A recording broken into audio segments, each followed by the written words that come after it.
course of 13 years, only one reported not being sexually abused as a little girl or raped as a young woman. Home is a very scary place for these women, a place that they have fled. Ironically, the shelters become the first place many of them find safety, protection, or comfort. This monologue is based on one woman's story. What is not included in the story is the fact that this woman met another woman in a shelter, and they fell in love. And through their love, they got out of the shelter system.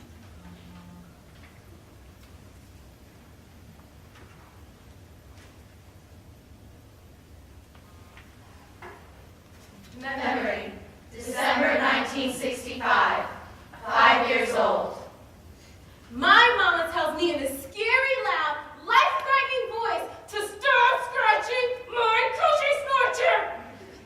I've become terrified of scratching off down there. I do not touch myself again, even in the bath.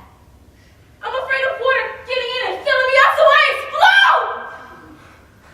I put Band-Aids over my coochie to cover the hole, but they fall off in the water. I imagine a stopper, a bathtub plug up there to keep things from entering me.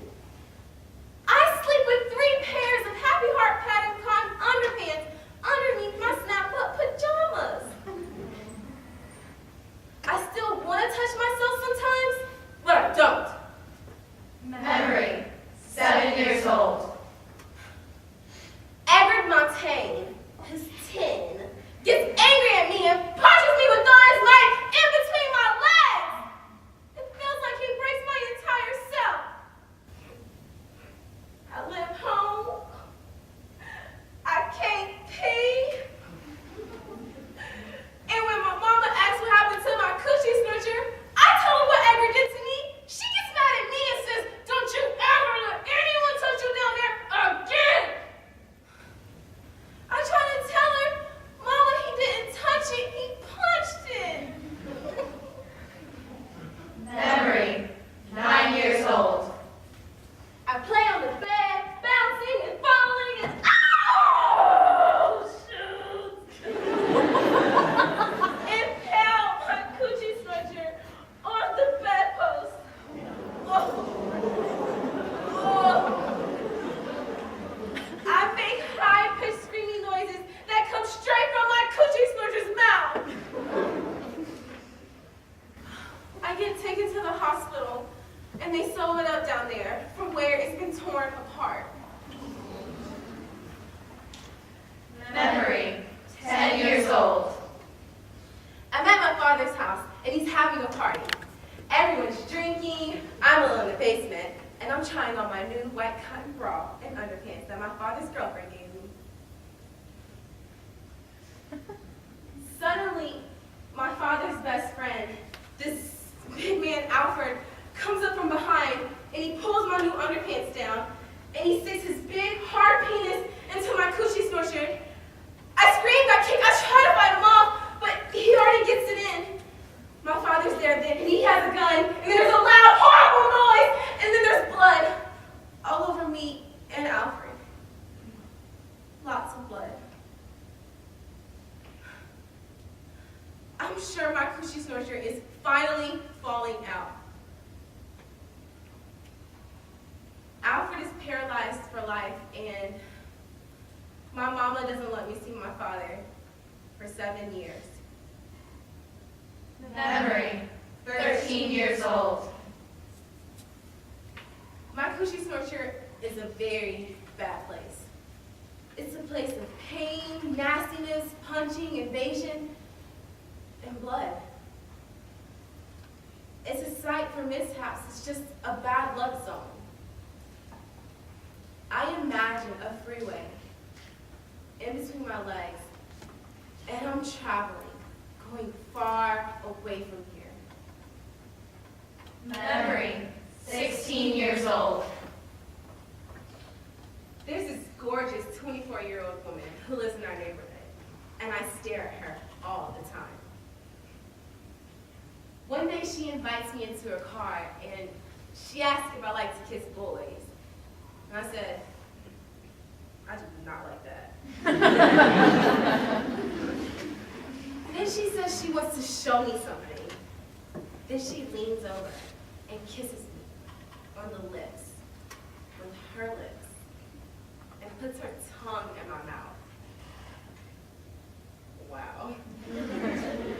She asked if I wanted to come over, and then she kisses me again.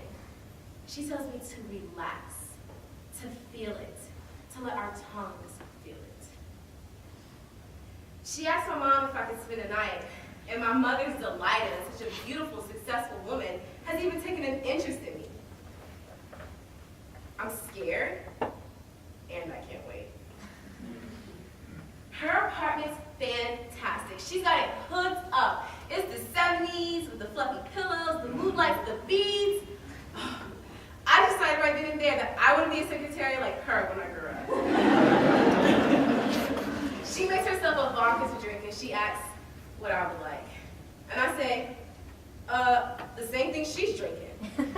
She says, I don't think your mama would like you drinking vodka. I say, she probably won't let me kiss some girls either. And of course, the pretty lady makes me a drink. Then she changes to this chocolate satin teddy. She's so beautiful. I always thought dykes were ugly. So I say, damn, you look great.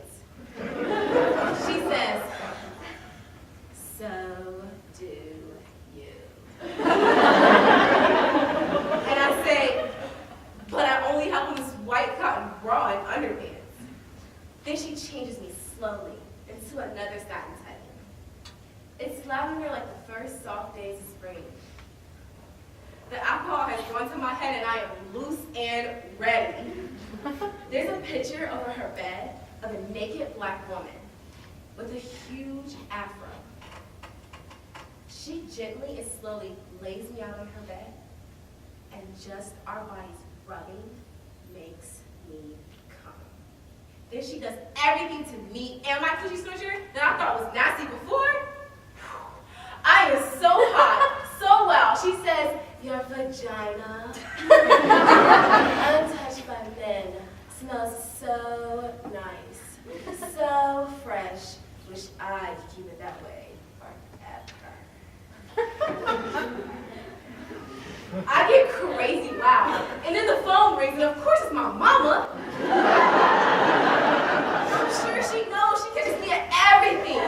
I'm breathing so hard, and I'm trying to act normal when I get on the phone. She's like, what you been doing? Have you been running?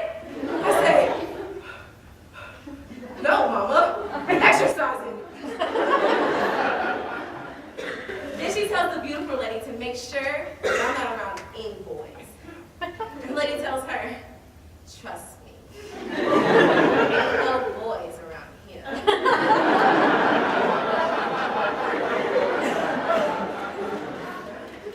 Afterwards, the gorgeous lady teaches me everything I need to know about my coochie snorcher. She makes me play with myself in front of her, and then she teaches me all the different ways to give myself pleasure. She is very thorough.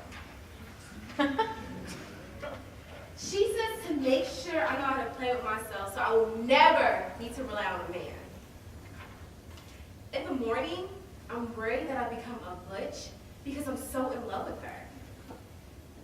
I realized later that she was my surprising, unexpected, and politically incorrect salvation.